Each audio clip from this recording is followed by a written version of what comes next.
Assalamualaikum warahmatullahi wabarakatuh.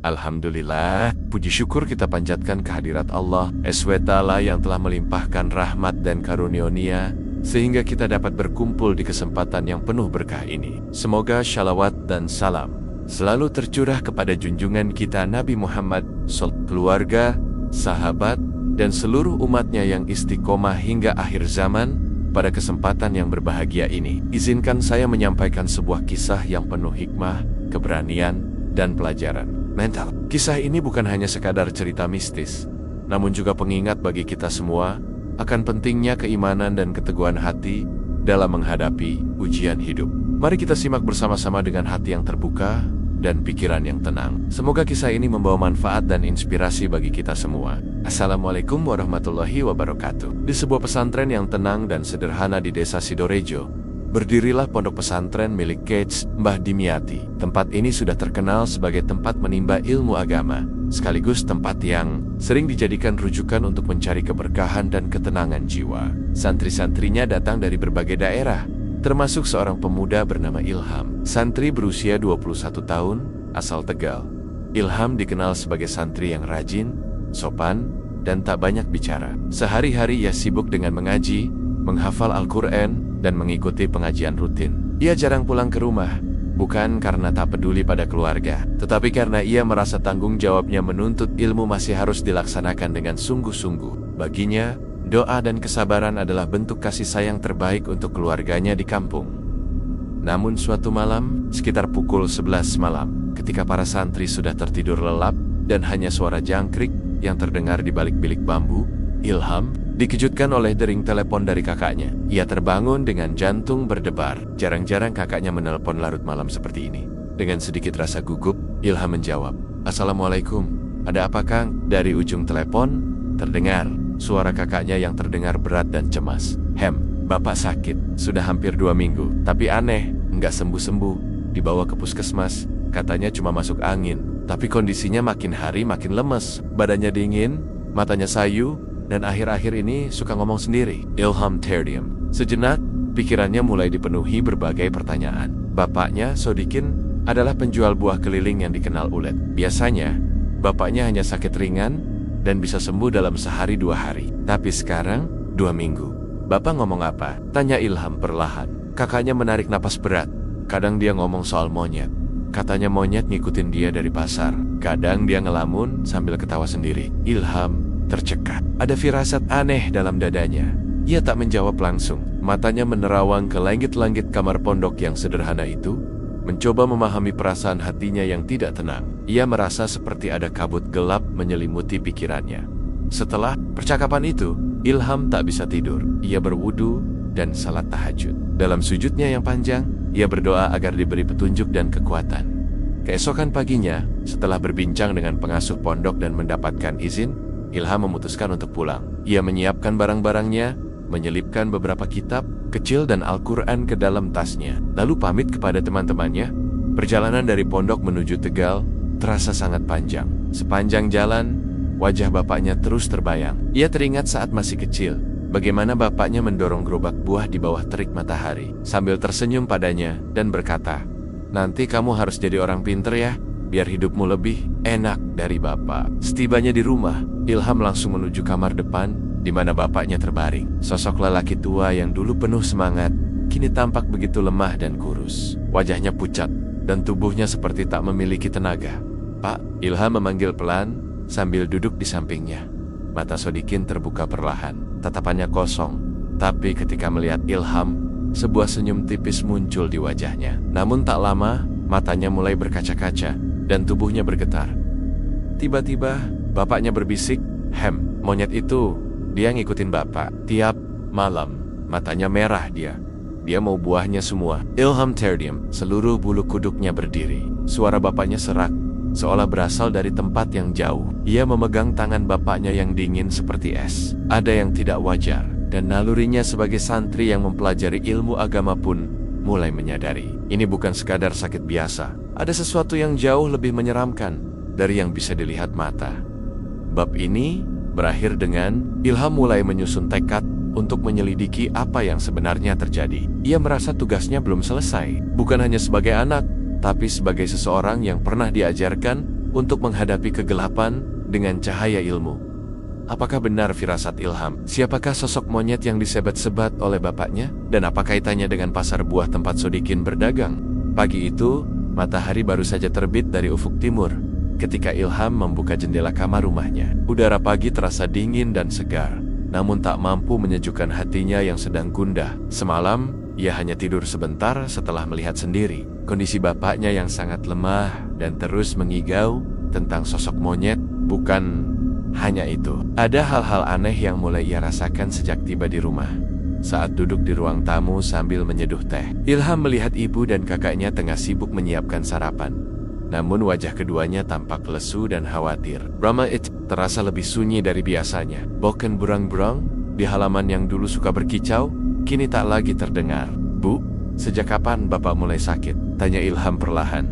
Ibunya menghela napas panjang. "Hampir 3 minggu ini, Nak. Awalnya cuma masuk angin biasa, cuma pegal-pegal dan pusing. Tapi makin kesini, badannya makin dingin.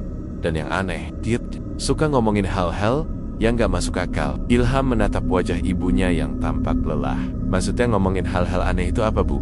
"Ya itu, soal monyet. Katanya ada monyet hitam besar ngikutin dia dari pasar. Katanya monyet itu nunggu di depan rumah, terus bisik-bisik minta buah. Tapi gak ada siapa-siapa di luar sana," ucap ibunya dengan suara pelan. Kakaknya menimpali. "Kadang Bapak ngomong sendiri, kadang ketawa, kadang juga meri-mera sambil ngeracau. Padahal gak ada siapa-siapa kalau malam. Suasana rumah jadi beda banget, Ham. Kayak ada yang ngawasin kita." Ilham terdiam. Dadanya semakin sesak. Ia tahu dunia yang tak kasat mata itu nyata. Ia pun pernah belajar dasar-dasar ruqyah dan beberapa doa perlindungan selama di pondok. Tapi yang sekarang dihadapinya ini bukan sekadar gangguan biasa. Ini terasa jauh lebih dalam, lebih kelam, dan penuh ancaman tanpa buang waktu. Ilham meminta izin untuk melihat langsung tempat ayahnya biasa berjualan buah di pasar. Ia ingin melihat sendiri bagaimana aktivitas terakhir sang ayah sebelum jatuh sakit. Siang itu, ditemani kakaknya, Ilham pergi ke pasar tradisional yang tak jauh dari rumah. Pasar itu tidak terlalu besar, namun selalu ramai oleh penjual dan pembeli. Lapak ayahnya berada di deretan belakang, bersebelahan dengan penjual buah lainnya. Saat mereka tiba, banyak pedagang yang menyapa ramah, tapi beberapa dari mereka menatap Ilham dengan pandangan aneh, seolah mereka tahu sesuatu tapi enggan untuk bicara. Ilham memperhatikan lapak ayahnya yang tampak terbengkalai. Beberapa dus kosong berserakan, dan papan jualan tampak berdebu. Namun yang menarik perhatiannya adalah lapak sebelah yang terlihat sangat rapi dan bersih, dengan tumpukan pisang kuning segar yang berjajar sangat menarik. "Siapa yang jualan di situ?" tanya Ilham kepada salah satu pedagang. "Itu Pak Joyo," jawab seorang ibu penjual sayur. "Sudah lama jualan di sini. Orangnya pendiam, tapi dagangannya selalu laris. Jarang ada pisangnya busuk." Ilham memandangi lapak Pak Joyo dari jauh. Pria tua itu tampak duduk tenang di balik tumpukan buah pisang, mengenakan topi caping lebar. Wajahnya tertutup bayangan. Namun Ilham merasakan hawa aneh saat memandangnya. Ada aura dingin dan gelap yang seketika membuat bulu kuduknya berdiri. Lebih membuat Ilham terkejut adalah ketika ia melihat seekor monyet kecil duduk di bawah meja lapak Pak Joyo. Diam tak bergerak seperti patung. Matanya merah menyala dan sesekali menatap tajam ke arah Ilham. Ilham membuang muka. Dadanya mulai sesak. Ia tahu monyet itu bukan binatang biasa. Itu bukan hewan peliharaan. Itu jin.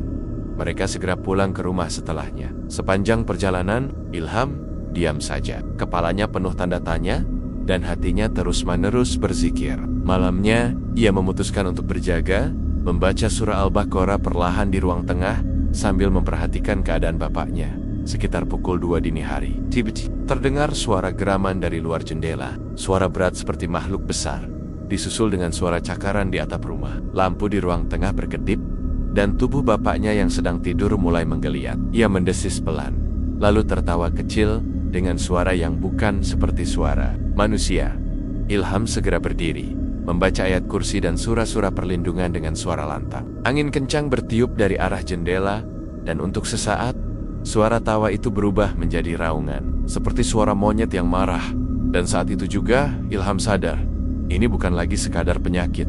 Ini adalah gangguan, dan ayahnya bukan hanya J.D. Corbin, tapi mungkin juga target dari sesuatu yang lebih menyeramkan. Apa sebenarnya yang dilakukan Pak Joyo? Apakah benar dia pelaku pesugihan? Dan apa hubungannya dengan monyet misterius itu? Pagi itu, langit mendung menaungi kota Tegal. Angin bertiup pelan, seolah membawa firasat buruk. Ilham sudah bangun sejak subuh. Setelah salat, ia menatap wajah bapaknya yang masih terbaring lemah di kasur ruang tengah. Matanya terbuka, tapi kosong. Nafasnya pendek-pendek, seperti menahan sesuatu di dalam tubuhnya. Kulitnya makin pucat, dan keringat dingin mengalir deras dari dahinya. Pak, Bapak kuat ya. Insya Allah, Ilham cari jalan biar Bapak sembuh, bisik Ilham, sambil menggenggam tangan ayahnya yang terasa dingin dan lemas. Pagi itu juga, Ilham dan kakaknya membawa Sodikin ke rumah sakit umum terdekat. Mereka menyewa mobil tetangga, karena kondisi ayah mereka tidak memungkinkan dibawa naik motor. Sepanjang perjalanan, Sodikin hanya diam, dengan tatapan kosong ke arah jendela, sesekali bergumam lirih tentang pasar dan monyet yang menunggu. Sesampainya di rumah sakit, Sodikin langsung diperiksa oleh dokter. Tim medis memeriksa tekanan darah, suhu tubuh, dan mengambil sampel darah untuk tes laboratorium. Ilham menunggu dengan cemas di ruang tunggu. Tangannya terus memegang tas kecil berisi Al-Quran dan kitab kecil doa-doa pondok. Beberapa jam kemudian, seorang dokter keluar dan memanggil mereka. Mas Ilham ya? Ini hasil pemeriksaan Bapak Sodikin, ucap dokter dengan suara tenang, namun raut wajah yang penuh kebingungan. Ada apa dok? Tanya Ilham. Dokter menghela napas. Secara medis, semua normal. Tekanan darahnya bagus, gula darah normal, jantungnya stabil, bahkan hasil ronsen dan darah tidak menunjukkan gejala penyakit apapun. Ilham mengerutkan dahi. Tapi kondisi Bapak jelas sakit dok. Bahkan sudah seminggu lebih seperti ini. Betul. Dan itulah yang membuat kami bingung. Tubuh beliau lemah, berkeringat dingin, dan kadang mengigau. Tapi tidak ada penyebab klinisnya. Secara medis, Bapak Anda sehat. Mungkin ini lebih ke arah psikis atau kelelahan berat. Jelas sang dokter. Jadi, maksudnya Bapak saya stres? Tanya sang kakak, setengah tak percaya. Itu kemungkinan, tapi untuk memastikannya, kami sarankan periksa ke psikiater. Ilham hanya diam. Suara dokter seakan memudar dari telinganya. Yang nyadeng, hanyalah gema suara hatinya sendiri, yang makin yakin bahwa ini bukan penyakit medis. Bapak sedang diserang oleh sesuatu yang tidak bisa dilihat oleh mata biasa. Mereka membawa pulang Sodikin dalam keadaan yang sama. Saat tiba di rumah, suasana sudah berubah. Langit mendung, hawa rumah terasa pengap, dan bau anyir samar tercium dari kamar Bapak. Malamnya, Ilham memutuskan untuk berjaga lagi. Ia menyiapkan air wudhu, membuka Al-Quran, dan menyalakan lampu kecil di ruang tengah. Ayahnya sudah tertidur, tapi napasnya terdengar berat dan tak beraturan. Ibu dan kakaknya juga sudah lelap. Hanya Ilham yang terjaga dalam kesunyian yang mencurigakan. Sekitar pukul 2 dini hari, Ilham mendengar suara aneh dari arah dapur. Suara seperti benda jatuh, disusul dengan suara cakaran pelan di dinding. Ia berdiri perlahan, mengambil air mineral yang sudah dibacakan doa, lalu berjalan menuju suara itu. Langkahnya terhenti di dekat jendela dapur. Dari balik tirai, ia melihat sesuatu di luar sana. Bayangan hitam bergerak cepat di bawah pohon pisang belakang rumah. Bayangan itu merangkak seperti hewan, dengan mata merah menyala, menatap langsung ke arahnya. Ilham tercekat, tangannya gemetar. Bayangan itu, monyet, tanpa pikir panjang, Ilham kembali ke ruang tengah dan mulai membaca surah Al-Baqarah dan ayat kursi dengan suara keras. Saat ia membaca, tubuh ayahnya mendadak kaku. Napasnya terhenti sesaat. Lalu ia berteriak keras dengan suara berat yang bukan suara manusia. A-A-A-A-R-G-H-H, monyet itu. Dia datang lagi. Jangan ambil aku. Ibunya terbangun dan berlari ke ruang tengah sambil menangis. Kakaknya menyusul. Mereka panik melihat Sodikin menggeliat di kasur, matanya terbalik ke atas, dan tubuhnya mengeluarkan keringat deras. Ilham terus membaca ayat-ayat suci dengan suara lantang, meski jantungnya berdegup kencang dan tubuhnya gemetar. Setelah hampir 10 menit berlalu, Sodikin mendadak tenang. Matanya menutup dan tubuhnya jatuh lemas. Semua terdiam. Yang hanyalah isak tangis ibunya dan suara detak jam dinding. Ilham menunduk, menggenggam erat tas kecilnya. Ia kini yakin sepenuhnya ini bukan penyakit biasa. Ini serangan dari makhluk gaib. Dan monyet itu bukan sembarang monyet. Ada sesuatu yang sedang mengincar bapaknya, dan ia tahu semuanya dimulai dari pasar. Dari seseorang yang terlihat biasa-biasa saja tapi menyimpan kegelapan besar. Pak Joyo. Siapa sebenarnya Pak Joyo? Apa rahasia yang disembunyikan dari balik lapak buahnya yang rapi dan pisangnya yang tak pernah busuk? Dan mengapa ia memilih Bapak Ilham sebagai target? Pagi itu, Matahari tampak enggan menampakkan cahayanya. Awan kelabu menggantung rendah di langit kota Tegal, seperti menyimpan rahasia yang tak ingin dibocorkan. Ilham duduk termenung di beranda rumah, menatap kosong ke arah jalan kecil depan rumahnya. Hatinya masih belum tenang. Kejadian semalam terus membayang di pikirannya jeritan bapaknya. Bayangan monyet bermata merah dan hawa dingin yang menyelimuti rumah mereka sejak ayahnya jatuh sakit. Ia tahu jawabannya tak akan ia temukan di rumah atau di rumah sakit. Jika ia ingin menghentikan semua ini, ia harus kembali ke tempat asal mula semuanya, pasar buah. Setelah sarapan ringan, Ilham kembali meminta izin kepada ibunya. "Bu, Ham mau ke pasar sebentar. Cuma lihat-lihat lapak bapak aja," katanya singkat. Ibunya mengangguk pelan. "Hati-hati ya nak, jangan ngomong aneh-aneh di sana." Ilham hanya tersenyum tipis. Ia mengerti maksud ibunya tidak. Semua orang suka jika ada yang mencampuri urusan mereka, apalagi kalau urusannya menyangkut hal-hal yang gaib dan berbau pesugihan. Sesampainya di pasar, suasana tampak seperti biasa. Hiruk-pikuk pembeli dan pedagang masih ramai. Bau buah-buahan, tanah becek, dan keringat bercampur menjadi satu. Tapi di balik keramaian itu, Ilham merasakan sesuatu yang tidak biasa. Suasana pasar terasa lebih berat, seolah ada sesuatu yang bersembunyi di balik tumpukan buah dan senyum palsu para pedagang. Lapak ayahnya masih kosong, seperti kemarin. Ilham berdiri di depannya, memandangi meja kayu yang sudah mulai lapuk, dan ember-ember kosong yang tertumpuk di sudut. Namun yang langsung menarik perhatiannya lagi adalah lapak sebelah tempot di mana Pak Joyo biasa berjualan pisang. Lapak itu tampak terlalu sempurna. Pisangnya tertata rapi, tidak ada yang busuk, warnanya kuning mengilap, dan baunya wangi sekali, seperti bukan pisang pasar pada umumnya. Bahkan di saat pedagang lain mengeluh sepi pembeli, lapak Pak Joyo tampak selalu ramai, entah karena harga murah atau daya tarik lain yang tak terlihat. Ilham memberanikan diri untuk mendekat. Pak Joyo sedang duduk di bangku kecil di balik lapaknya. Ia pria tua, berusia sekitar 60-an, kulitnya keriput, dan matanya tajam meski tersembunyi di balik topi caping lebar. Senyumnya kecil, tapi entah kenapa membuat Ilham merinding. Cari pisang?" "Ya," sapa Pak Joyo dengan suara serak, namun terdengar tenang. Ilham menunduk sopan. "Enggak Pak, saya cuma lihat-lihat. Ini lapaknya bapak saya, Pak Sodikin. Beliau lagi sakit." Pak Joyo mengangguk pelan. "Oh iya, sisa. Sayang ya, udah lama jualan. Tapi akhir-akhir ini kurang hoki." Ilham merasa ada yang janggal dengan nada bicara Pak Joyo. Seperti menyindir, seperti tahu sesuatu yang tak ia ucapkan. "Kalau boleh tahu, Bapak tahu nggak? Apa Bapak saya sempat ribut atau masalah sama orang pasar?" tanya Ilham hati-hati. Pak Joyo tersenyum. Tapi senyum itu tidak hangat, lebih mirip senyum penuh rahasia. Di pasar, yang penting pintar dagang. Soal sakit, kadang bukan karena capek, kadang karena takdir, kadang karena kalah cepat. Ilham mulai resah. Tangannya menggenggam tas kecilnya erat-erat, tempat ia menyimpan kitab doa dan air doa dari pondok. "Kalah cepat?" ulang Ilham.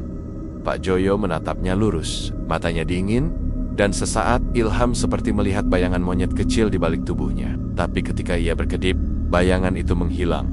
"Santri, kamu hati-hati. Kadang orang terlalu banyak tanya malah tersesat. Pasar ini punya aturannya sendiri," ucap Pak Joyo sebelum kembali duduk dan pura-pura sibuk menata pisangnya. Ilham langsung pamit dan menjauh. Napasnya tercekat, langkahnya cepat menyusuri lorong pasar. Ia tahu Pak Joyo menyembunyikan sesuatu. Bukan hanya soal dagang, tapi tentang kekuatan gelap yang digunakan untuk melanggengkan usahanya. Dalam perjalanan pulang, Ilham teringat sesuatu yang pernah disampaikan oleh guru ngajinya di pondok.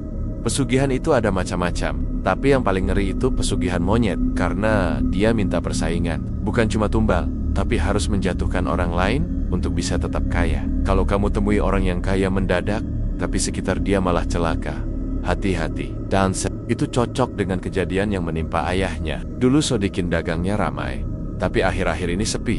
Bahkan sering dicemooh pembeli yang tiba-tiba enggan datang. Sementara Pak Joyo justru makin laris dan pisangnya tak pernah busuk. Malamnya, Ilham merenung sendirian di kamar. Ia mulai menyusun potanggen-potanggen kejadian yang selama ini tak masuk akal. Ayahnya sakit tanpa sebab jelas, mengigau tentang monyet, lapak yang tiba-tiba sepi, dan bayangan makhluk yang mengganggu tiap malam. Semua itu mengarah pada satu titik, Pak Joyo. dan ia harus berbuat sesuatu. Tapi apa yang bisa dilakukan seorang santri biasa untuk menghadapi kekuatan gaib yang bisa membunuh secara perlahan? Siapkah Ilham memasuki dunia kegelapan demi menyelamatkan sang ayah? Malam datang lebih cepat dari biasanya. Awan tebal menyelimuti langit, menutupi cahaya bulan yang biasanya menenangkan. Rumah Ilham terasa lebih dingin dari biasanya. Seperti ada hawa aneh yang mengendap di sudut-sudut ruangan. Sejak pulang dari pasar, pikirannya tak pernah berhenti bekerja. Hatinya pun terus gelisah, apalagi setelah bertatap muka langsung dengan Pak Joyo, penjual pisang yang mencurigakan itu. Ilham duduk di ruang tengah, di samping tempat tidur ayahnya. Tubuh Pak Sodikin masih lemas, matanya sering terbuka tanpa fokus, dan kadang menggumamkan kalimat-kalimat tak jelas. Namun malam ini, gumamannya terdengar lebih menyeramkan. Dia datang lagi, matanya merah. Dia duduk di atas pohon pisang. Ilham menelan ludah. Ia tidak pernah menceritakan soal pertemuannya dengan Pak Joyo kepada ayahnya, apalagi tentang monyet bermata merah. Tapi kenapa ayahnya bisa tahu? Apa mungkin sosok itu benar-benar mengikuti mereka? Setelah salat Isya, Ilham memutuskan untuk menyiapkan diri. Ia mengambil air wudhu, lalu membuka kitab kecil doa-doa ruqyah dari pondok. Ia tahu ilmunya belum banyak, tapi sebagai santri, ia percaya pada kekuatan ayat-ayat suci. Ia percaya cahaya dari Allah akan mampu menembus kegelapan yang paling pekat sekalipun. Sekitar pukul 11 malam, saat semua anggota keluarga sudah tidur, Ilham mulai membaca surah Al-Baqarah perlahan. Suaranya mengalun, penuh harap dan keikhlasan. Tapi baru sampai ayat ke-30, tiba-tiba lampu di ruang tengah berkedip-kedip. Angin dingin masuk lewat sela jendela, padahal semua tertutup rapat. Tirai bergoyang sendiri, dan suara ketukan pelan terdengar dari arah dinding dapur. Ilham menghentikan bacaannya, lalu berdiri perlahan. Jantungnya berdetak kencang, tangannya gemetar. Tapi ia mencoba tetap tenang. Dengan membaca ayat kursi, ia berjalan ke arah dapur. Dan di sanalah ia melihatnya. Bayangan hitam melintas cepat di luar jendela, disertai suara tawa lirih seperti monyet. Ilham mundur perlahan, lalu kembali ke ruang tengah. Tapi ketika ia masuk, ia dikejutkan oleh pemandangan yang lebih menegangkan. Bapaknya duduk tegak di kasur, mata terbelalak, dan mulutnya terbuka lebar seolah ingin menjerit tapi tak keluar suara. "Pak!" teriak Ilham, berlari menghampiri. Namun sebelum sempat menyentuhnya, Pak Sodikin mendesis pelan. Suaranya bukan lagi suara manusia biasa, melainkan seperti suara binatang. Buahku, kau ambil, anakmu harus bayar." Ilham jelas itu bukan suara bapaknya. Ada sesuatu yang sedang merasuki tubuhnya. Tanpa pikir panjang, Ilham mengambil air mineral yang sudah ia bacakan doa, lalu memercikannya ke wajah sang ayah sambil membaca ayat kursi dan surat Al-Ikhlas. Tubuh Sodikin menggelinjang hebat, lalu jatuh ke kasur. Ia meraung keras, dan dari mulutnya keluar suara jeritan panjang, jeritan yang mengerikan, seperti suara monyet yang kesakitan. Ibu dan kakaknya terbangun karena suara itu. Mereka langsung masuk ke ruang tengah dengan wajah panik. "Ada apa, Ham? Bapak kenapa?" teriak ibunya. "Tenang, Bu, ini bukan sakit biasa. Bapak lagi diganggu, tapi insya Allah bisa dilawan," jawab Ilham sambil tetap membaca doa. Tiba-tiba, dari atap rumah terdengar suara benda berlarian cepat, seperti kuku tajam mencakar genteng. Lalu suara jeritan monyet kembali terdengar, lebih keras dan marah dari sebelumnya. Rumah itu kini benar-benar terasa mencekam. Ilham tetap bertahan. Ia terus membaca doa dengan suara lebih lantang, menutup telinga dari suara-suara mengerikan yang datang silih berganti. Ibu dan kakaknya hanya bisa menangis di sudut ruangan, memeluk satu sama lain dalam ketakutan. 15 menit kemudian, semuanya mendadak hening. Tak ada lagi suara dari atap. Lampu berhenti berkedip. Angin dingin menghilang. Pak Sodikin perlahan membuka matanya. Kali ini, sorot matanya kembali seperti biasa. Meski masih lemah, ia bisa mengenali Ilham. "Ham," ucapnya lirih. Ilham langsung bersujud, menongs heru. Ia tahu ini belum berakhir, tapi malam ini ia berhasil membuat makhluk itu mundur. Untuk sementara, namun saat ia memandangi lantai rumah, ia melihat jejak kaki hitam kecil seperti tapak monyet terbakar di keramik. Tanda bahwa makhluk itu masih mengintai. Dan di balik dinding luar rumah, terdengar suara tawa pelan, seperti seseorang yang menikmati penderitaan mereka. Siapa yang tertawa di luar sana? Apakah itu makhluk gaib? Ataukah seseorang yang mengendalikan semuanya dari balik kegelapan? Malam itu, meski suasana rumah telah tenang, Ilham tidak bisa tidur. Sorot mata ayahnya yang sempat berubah, suara desisan bukan manusia, hingga jeritan mirip monyet yang menggema dari atap rumah. Semua masih terbayang jelas di kepalanya. Bahkan, suara tawa lirih yang sempat terdengar di balik dinding rumah saat keadaan hening membuat Ilham yakin ini belum selesai. Pagi harinya, saat cahaya matahari mulai menyinari halaman rumah, Ilham segera memeriksa jejak-jejak yang ia lihat semalam. Di lantai ruang tengah, jejak kaki kecil kehitaman masih terlihat samar, seperti bekas terbakar. Bau gosong masih tercium meski samar. Ia mengikuti jejak itu hingga ke pintu belakang rumah, lalu menghilang begitu saja, seolah si pemiliknya lenyap ditelan angin. Ilham memandangi pohon pisang di belakang rumah. Angin pagi membuat daunnya bergoyang perlahan, tapi dari tempatnya berdiri, pohon itu terlihat seperti sedang mengawasi, seperti menyimpan sesuatu. Siangnya, Ilham mengajak kakaknya kembali ke pasar. Ia tak bisa tinggal diam. Ia ingin mencari tahu lebih dalam siapa sebenarnya Pak Joyo.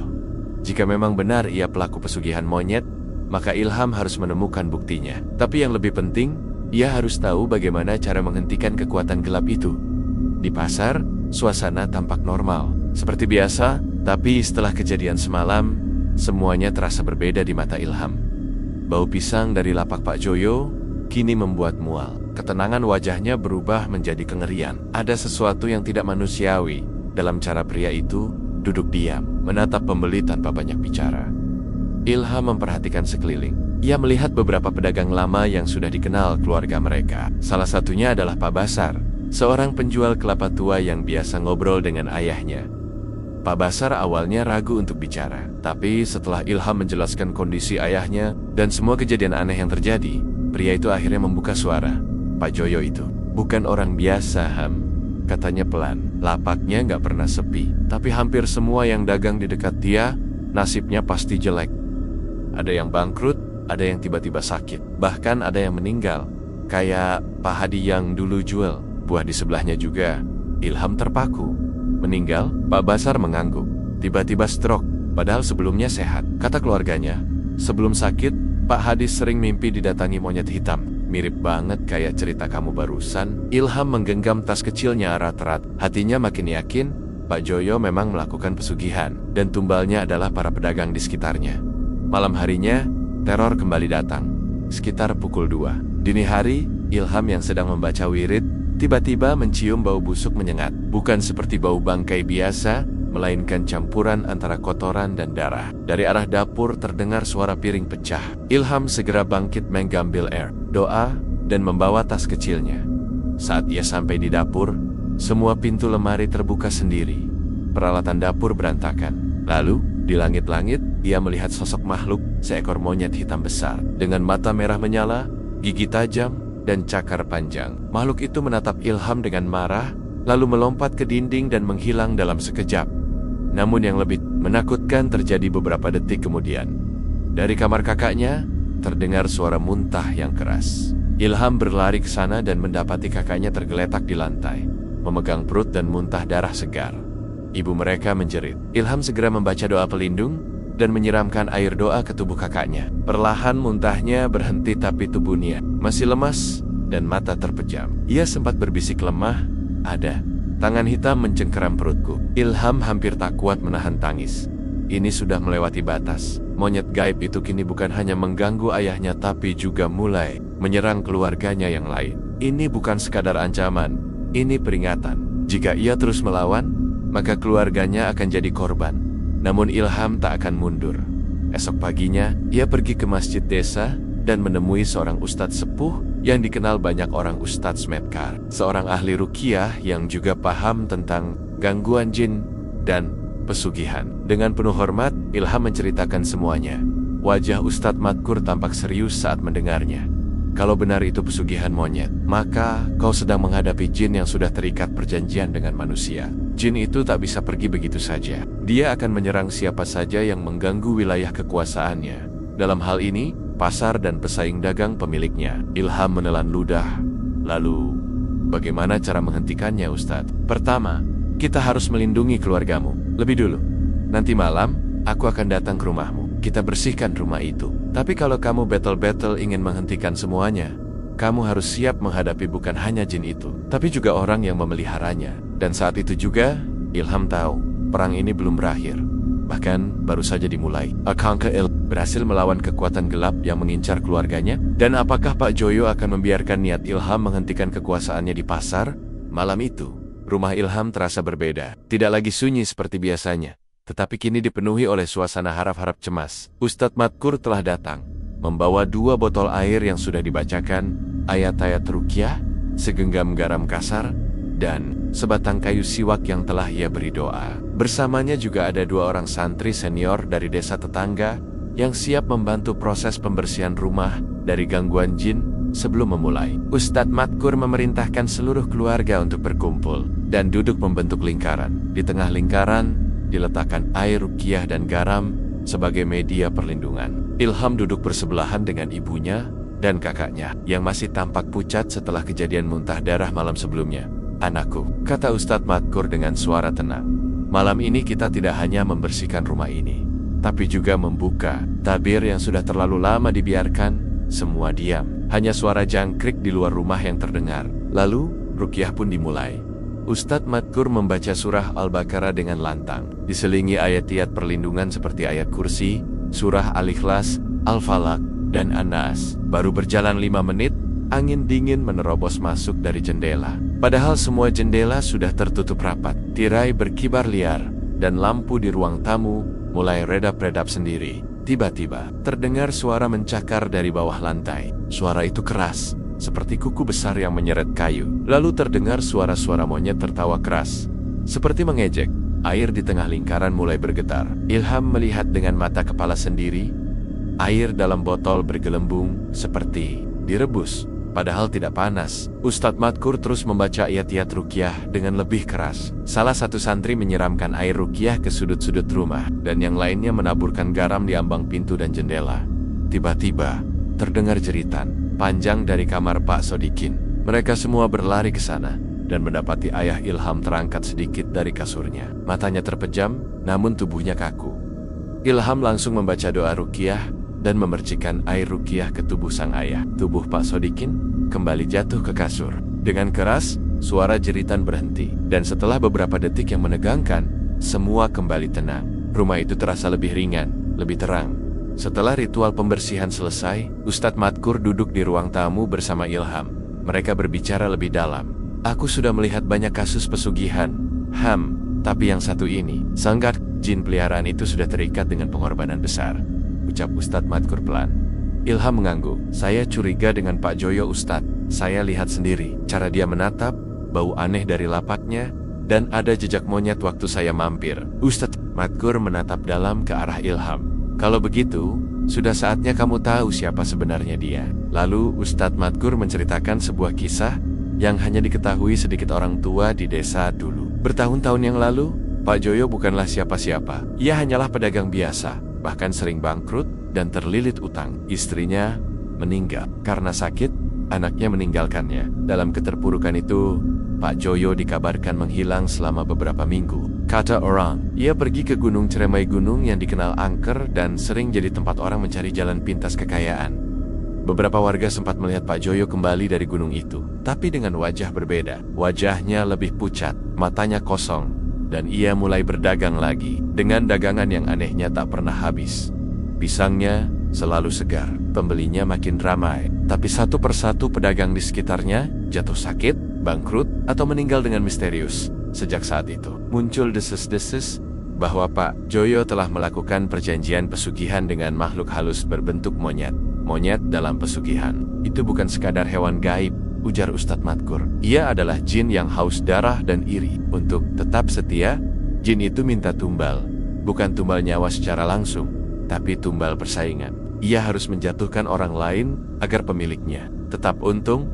Ilham menunduk dalam. Semua cerita itu cocok dengan apa yang dialami ayahnya. Ayahnya adalah pedagang buah yang bersaing langsung dengan Pak Joyo, dan setelah lapaknya sepi dan penghasilannya turun drastis, tiba-tiba saja beliau sakit seperti ini. "Kalau saya lawan, Ustadz, apa saya bisa menang?" tanya Ilham pelan. Ustadz Madkur menatap Ilham dengan tatapan penuh keyakinan. "Kalau kamu yakin pada Allah, tak ada jin sekuat apapun yang bisa menjatuhkanmu. Tapi kamu harus kuat iman, kuat niat, dan siap melawan sampai akhir, karena mereka tak akan menyerah begitu saja." Ilham mengangguk. Di dalam hatinya, sudah tak ada lagi rasa takut. Yang ada hanyalah tekad menyelamatkan ayahnya dan menghentikan kejahatan Pak Joyo. Malam itu, Ilham menuliskan satu nama dalam hati, Pak Joyo. Dan mulai malam itu, ia tak hanya menjadi seorang anak, tapi juga pejuang cahaya yang akan melawan kegelapan. Apa langkah Ilham selanjutnya? Mampukah ia mengungkap dan menghancurkan kekuatan pesugihan monyet sebelum keluarganya? Malam itu, Ilham tidak bisa memejamkan mata. Meskipun rumah sudah diruqyah oleh Ustadz Madkur, hatinya belum tenang. Ia merasa seperti baru saja membuka pintu ke dunia yang lebih gelap dan menyeramkan. Dan semakin dalam ia melangkah, semakin jelas bahwa Pak Joyo bukanlah orang biasa. Ia bukan sekadar pedagang buah yang rajin, ia adalah penjaga perjanjian gelap dengan makhluk gaib. Pagi harinya, Ustadz Madkur mengajak Ilham bertemu di masjid. Di sana, mereka berdiskusi secara lebih pribadi. Aku sudah pikirkan satu hal, kata Ustadz Madkur sambil mengaduk teh hangatnya. Kita tak bisa hanya membersihkan rumahmu. Kita harus memutus pusat kekuatannya. Dan pusat kekuatan pesugihan itu biasanya terikat pada benda atau tempat tertentu. Ilham mengangguk pelan. Saya pernah lihat Pak Joyo punya pisang yang aneh. Pisangnya tidak pernah busuk, dan ada seekor monyet kecil yang duduk diam di bawah lapaknya, tapi tidak semua orang bisa melihatnya. Hanya saya. Itu bukan monyet, Ham, ujar Ustadz Madkur tegas. Itu jin pesugihannya. Kalau kamu bisa melihatnya, berarti kamu telah dibuka matanya oleh Allah. Tapi itu juga berarti kamu sekarang target mereka. Ilham ia merasakan hawa dingin menjalari tengkuknya. Lalu Ustadz Madkur memberikan saran. Kita harus cari tahu di mana Pak Joyo melakukan pemujaan atau menyimpan benda pesugihannya. Biasanya jin pesugihan disimpan atau dipelihara di tempat yang dekat. Bisa saja di sekitar pohon pisang. Kalimat itu membuat Ilham teringat sesuatu. Di belakang lapak Pak Joyo memang ada sebuah pohon pisang tua yang tidak pernah ditebang. Daunnya lebat, batangnya besar dan kehitaman. Dan konon katanya tidak pernah berbuah, tapi tak pernah mati juga. Warga sekitar menganggap pohon itu angker dan enggan mendekat, apalagi malam hari. Tanpa menunggu lebih lama, malam harinya Ilham dan Ustadz Madkur menyusun rencana untuk mengintai Pak Joyo. Mereka akan mendatangi pasar secara diam-diam dan mengamati apa yang terjadi di sekitar pohon pisang itu setelah pasar tutup. Tepat pukul 11 malam, Ilham, Ustadz Madkur, dan 2 santri lainnya menyelinap ke area pasar. Pasar sudah gelap dan sunyi. Hanya suara tikus-tikus kecil yang terdengar di sela kios, dan suara plastik yang bergoyang ditiup angin. Mereka bersembunyi di balik kios kosong, mengawasi dari kejauhan. Dan tepat seperti dugaan mereka, Pak Joyo datang sendirian, mengenakan pakaian hitam lusuh, membawa sebuah karung kecil. Langkahnya pelan namun pasti menuju pohon pisang tua di belakang lapaknya. Ia menaruh karung itu di bawah pohon, lalu mulai komet-kamet membaca sesuatu yang tak bisa dipahami. Dari dalam karung itu, tampak seekor ayam hitam yang terikat kaki dan paruhnya. Ayam itu menggelepar, mencoba kabur, tapi tak bisa. Pak Joyo lalu mencabut sebilah pisau kecil dan tanpa ragu menyembelih ayam itu tepat di bawah batang pohon. Darahnya ditampung dalam mangkuk tanah liat, lalu ia taburkan bunga 7 rupa di sekitar pohon. Dengan darah ini, aku beri makan dan daging. Ini aku perpanjang kekuasaan. Jangan ganggu daganganku dan lenyapkan siapa saja yang menghalangi, katanya dengan suara pelan namun penuh niat. Ilham yang menyaksikan semua itu dari kejauhan gemetar. Ini bukan lagi dugaan. Ini Pak Joyo benar-benar melakukan ritual pesugihan. Ustadz Madkur mengangkat tangan, memberi isyarat kepada mereka untuk bergerak. Mereka berjalan perlahan mendekat, lalu berdiri beberapa meter dari Pak Joyo. Berhenti. Pak Joyo, ucap Ustadz Madkur lantang. Cukup sudah kau menipu warga dan menyakiti mereka dengan jinmu. Pak Joyo terkejut, tapi tak tampak panik. Ia berdiri pelan, menatap mereka satu persatu dengan mata tajam. Kalian pikir bisa hentikan aku? Jin ini sudah kuikat dengan darah. Dia hanya setia padaku. Kalau kalian ganggu, kalian semua akan jadi korban. Jin itu tidak lebih kuat dari ayat Allah, jawab Ustadz Madkur. Ia membuka tas kecilnya dan mulai membaca ayat-ayat ruqyah. Dimulai dari ayat kursi, dilanjutkan dengan surah Al-Jin dan Al-Baqarah. Tiba-tiba, dari balik pohon pisang itu, sosok monyet hitam raksasa muncul. Matanya merah menyala, tubuhnya tinggi, menjulang, dan mulutnya menganga dengan deretan gigi tajam. Ia meraung keras, membuat tanah di sekitar mereka bergetar. Angin bertiup kencang, dan pohon-pohon bergoyang liar. Tapi Ustadz Madkur tak gentar. Ia terus membaca ayat-ayat suci. Sementara Ilham dan para santri menyiramkan air ruqyah ke arah pohon dan tanah di sekitarnya. Monyet gaib itu mengamuk, berusaha menerjang. Tapi setiap kali air doa menyentuh tanah, ia berteriak kesakitan, seperti terbakar. Pak Joyo mulai panik. "Berhenti! Kalian membunuh dia! Kalian menghancurkan semua yang kubangun." Tapi tak ada yang Ilham dengan suara lantang membaca doa Nabi Sulaiman yang diajarkan gurunya di pondok. Bismillahi, Argum Kawa, Adzabtuka, F, Sab, Lil, Ha. Ya Allah, kirimkan tentaramu sebagaimana engkau kirimkan kepada Fir'aun, dan kunci mulut serta kekuatan makhluk ini dengan kekuasaanmu yang tak tertandingi. Suara gemuruh terdengar dari langit, dan makhluk monyet itu menjerit sekaris-karisnya sebelum akhirnya meledak menjadi asap hitam pekat. Asap itu perlahan hilang tertiup angin, meninggalkan suasana yang kembali sunyi. Pak Joyo jatuh terduduk, tubuhnya lemas, matanya kosong. Jin yang selama ini memberinya kekuatan telah pergi, dan sekarang ia hanyalah manusia biasa. Ustadz Madkur menoleh ke Ilham. "Satu tugas lagi, bakar pohon ini, lalu taburkan garam dan air doa di sekitarnya. Ini tempat persembunyian jin, harus dihancurkan sampai ke akar." Dan malam itu juga, dengan api kecil dan bacaan ayat suci, pohon pisang angker itu pun tumbang dan hangus. Tapi apakah semua sudah benar-benar berakhir? Atau ada kekuatan lain yang masih mengintai di balik? Gelapnya pasar. Sejak malam pembakaran pohon pisang di belakang lapak Pak Joyo, suasana di rumah Ilham terasa jauh lebih tenang. Ayahnya, Pak Sodikin, mulai bisa berbicara normal kembali. Nafasnya sudah tak lagi berat, tubuhnya tak lagi menggigil seperti sebelumnya, dan sorot matanya perlahan kembali cerah. Bahkan kakaknya yang sempat muntah darah kini sudah sehat, bisa berjalan-jalan ringan di pekarangan. Namun meski kondisi rumah membaik, Ilham masih menyimpan rasa waspada. Dalam hatinya, ia merasa bahwa semua ini belum benar-benar berakhir. Karena malam itu, ketika jin monyet meledak menjadi asap hitam, ia sempat melihat sekelebat bayangan lain melesat ke arah barat, bukan ke langit, bukan ke bumi, tapi hilang begitu saja. Jin itu memang sudah diusir, kata Ustadz Madkur suatu sore ketika bertamu ke rumah.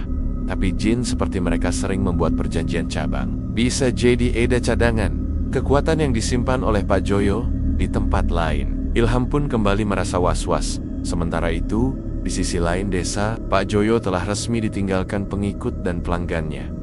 Sejak kejadian malam itu, ia tak pernah lagi terlihat di pasar. Lapaknya ditinggalkan begitu saja, penuh dengan pisang busuk yang tidak diambil siapapun. Kabar pun beredar bahwa ia mengalami gangguan jiwa. Orang-orang menyebutnya kesurupan seharian, duduk di pojok rumah sambil bicara sendiri dan tertawa seperti orang gila. Tapi bagi Ilham, orang yang kehilangan jin peliharaan tidak serta-merta lemah. Karena kedang ada amarah yang meledak dari orang yang telah kehilangan kekuatan. Malam Jumat itu, langit kembali gelap. Hujan rintik turun sejak maghrib. Ilham yang sedang membaca Al-Quran di kamar, tiba-tiba merasakan sesuatu yang aneh. Suara gemericik hujan terdengar biasa, namun di sela-selanya muncul suara tangisan lirih. Tangisan itu datang dari luar rumah, awalnya pelan, lalu makin keras. Seperti tangisan seorang wanita, Ilham bangkit, mengambil tas kecilnya, dan keluar kamar. Tangisan itu kini terdengar jelas, berasal dari halaman depan rumah. Ilham membuka pintu perlahan, tapi begitu terbuka, tidak ada siapapun. Hanya hujan tipis dan tanah yang basah. Tapi ada tapak kaki mungil di tanah liat, berjalan dari jalan setapak ke arah pintu rumah. Tapak itu kecil, seperti kaki hewan. Monyet. Ilham mundur pelan, dadanya mulai berdebar. Tiba-tiba, suara-suara lonceng kecil berdenting terdengar dari atas pohon mangga di sebelah rumah. Ilham mendongak. Seekor monyet kecil duduk di atas dahan pohon, dengan wajah merah menyala dan mata melotot lurus ke arahnya. Ilham tersentak. Ia langsung lari masuk rumah dan mengunci pintu. Tapi belum sempat ia duduk, dari dapur terdengar suara pecahan piring dan suara cakaran keras di tembok. "Bismillah," bisik Ilham, lalu membaca ayat kursi dengan suara lantang. Ibunya dan kakaknya keluar dari kamar dengan wajah panik. "Ham, ada apa lagi ini?" seru ibunya. "Sabar Bu, ini ujian terakhir, kita harus kuat," jawab Ilham, mencoba menenangkan. Lalu, seperti malam-malam sebelumnya, kengerian pun datang. Lampu berkedip, pintu-pintu kamar terbuka sendiri, dan suara tawa monyet terdengar dari atap rumah. Namun yang paling mengejutkan terjadi. 1 jam kemudian, ketika suasana mulai tenang, dan mereka berpikir gangguan telah reda. Terdengar ketukan keras di pintu depan. 3 ketukan, tok, tok, tok. Ilham maju. Dengan air ruqyah di tangan, ia membuka pintu. Di luar berdiri seseorang dalam hujan. Tubuhnya basah kuyup, rambutnya akakehoken, dan matanya merah menatap kosong. Pak Joyo. Wajahnya sangat berbeda dari sebelum. Kurus, cekung, dan terlihat seperti orang yang tak tidur seminggu. Tapi yang membuat bulu kuduk berdiri adalah ia tertawa lirih sambil berkata, "Aku datang bukan minta ampun. Aku datang untuk mengembalikan apa yang kalian hancurkan." Lalu tiba-tiba dari belakangnya muncul makhluk hitam berbulu, lebih besar dari sebelumnya, dengan 2 tanduk dan cakar yang tajam. Ilham segera membaca doa perlindungan, sementara Ustadz Madkur yang sudah bersiaga di rumah belakang masuk ke ruang tengah membawa tongkat kayu doa. "Jin itu bukan dari pesugihan monyet biasa," kata Ustadz Madkur. "Itu jin perjanjian cadangan yang dikirim untuk balas dendam." Pertarungan malam itu jauh lebih berat dari sebelumnya. Jin itu melompat ke dinding, menghantam lampu hingga padam, dan berusaha merasuk ke tubuh Pak Sodikin lagi. Tapi Ilham dan Ustadz Madkur terus melantunkan doa dengan keras, menaburkan garam dan air ruqyah ke setiap sudut rumah. Makhluk itu meraung, menjerit, dan bahkan sempat mencakar dinding hingga meninggalkan bekas luka hitam membara. Tapi setelah 1 jam penuh, suara itu akhirnya menghilang. Jin itu terbakar oleh bacaan ayat-ayat suci dan menguap ke udara malam. Pak Joyo pingsan di tempat. Esok harinya, Pak Joyo dibawa oleh warga ke pesantren rehabilitasi jiwa. Banyak yang mengatakan ia sudah gila, tapi Ilham tahu itu bukan sekadar gila. Itu balasan dari perjanjian hitam yang ia buat sendiri. Kini, rumah Ilham benar-benar bersih. Tidak ada lagi suara aneh, tidak ada jejak kaki hitam, tidak ada bau busuk dari pohon pisang, atau teriakan dari atap rumah. Tapi Ilham tidak akan pernah melupakan semuanya, karena malam-malam panjang itu telah mengajarinya satu hal: kegelapan akan datang saat iman kita lemah, tapi cahaya akan selalu menang bagi yang berani melawan. Pagi itu, udara terasa lebih segar dari biasanya. Matahari menyinari rumah sederhana keluarga Ilham dengan hangat yang menenangkan. Setelah melewati malam-malam penuh ketakutan dan gelisah, akhirnya rumah itu kembali pada kedamaian yang sejati. Ayahnya, Pak Sodikin, sudah mulai pulih. Suara tawa kembali terdengar, menggantikan bisikan-bisikan misterius dan jeritan gaib yang dulu mengisi ruangan. Ilham duduk di teras depan bersama ayah dan ibunya. Mereka menikmati secangkir teh hangat sembari mengobrol ringan. Meski di dalam hati Ilham masih tersimpan rasa syukur yang dalam dan pelajaran berharga yang sulit dilupakan. "Ham," suara lembut ibunya memanggil. "Aku bangga padamu. Kamu sudah berani menghadapi kegelapan demi keluarga kita." Ilham tersenyum, menunduk rendah. "Ini bukan karena aku kuat, Bu. Ini karena aku yakin, selama kita bersama dan percaya pada Allah, tidak ada yang perlu kita takutkan." Pak Sodikin mengangguk pelan. "Dulu aku merasa lemah, tak mampu melawan. Tapi sekarang aku tahu, selama ada anak seperti kamu, keluarga kita akan selalu terlindungi." Setelah sarapan, Ilham duduk sendiri di kamarnya. Ia membuka kembali kitab doa yang selama ini menjadi senjatanya. Kenangan akan segala teror yang mereka lalui mengalir begitu saja di benaknya. Ia teringat malam-malam gelap saat makhluk gaib menyerang, saat ayahnya kesakitan, dan saat Ustadz Madkur datang membantu. Namun yang paling membuatnya tersentuh adalah kesadaran bahwa kekuatan terbesar bukan datang dari ilmu hitam atau pesugihan, melainkan dari iman, keberanian, dan doa yang tulus. Hari-hari berikutnya berjalan dengan damai. Pasar tempat ayahnya berjualan mulai kembali ramai. Meskipun lapak Pak Joyo sudah tidak ada, banyak pedagang yang hilang karena pengaruh pesugihan mulai kembali berjualan setelah pasar terasa lebih aman. Ilham juga semakin tekun belajar di pondok. Ia merasa mendapat pelajaran hidup yang jauh lebih berharga dari sekadar ilmu agama biasa. Di suatu sore, saat Ilham kembali dari mengaji, ia melihat seorang anak kecil duduk di pinggir jalan. Anak itu menangis, seolah sedang ketakutan. Ilham mendekat dan bertanya, "Nak, kenapa menangis?" Anak itu mengangkat wajahnya dan tersenyum malu. "Aku takut, Pak. Aku mimpi ada monyet besar yang mengejar." Ilham tersenyum dan mengelus kepala anak itu. "Tidak perlu takut. Selama kamu percaya pada kebaikan dan selalu berdoa, tidak ada yang bisa menyakitimu." Anak itu mengangguk dan berlari kecil pergi.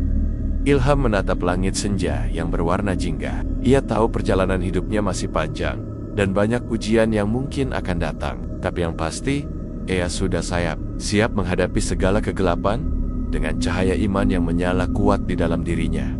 Kisah Ilham, sang santri pemberani yang melawan pesugihan monyet, berakhir di sini. Namun, pelajaran tentang keberanian, keimanan, dan kebaikan akan terus hidup menjadi cahaya bagi siapa saja yang berani melangkah di jalan yang benar.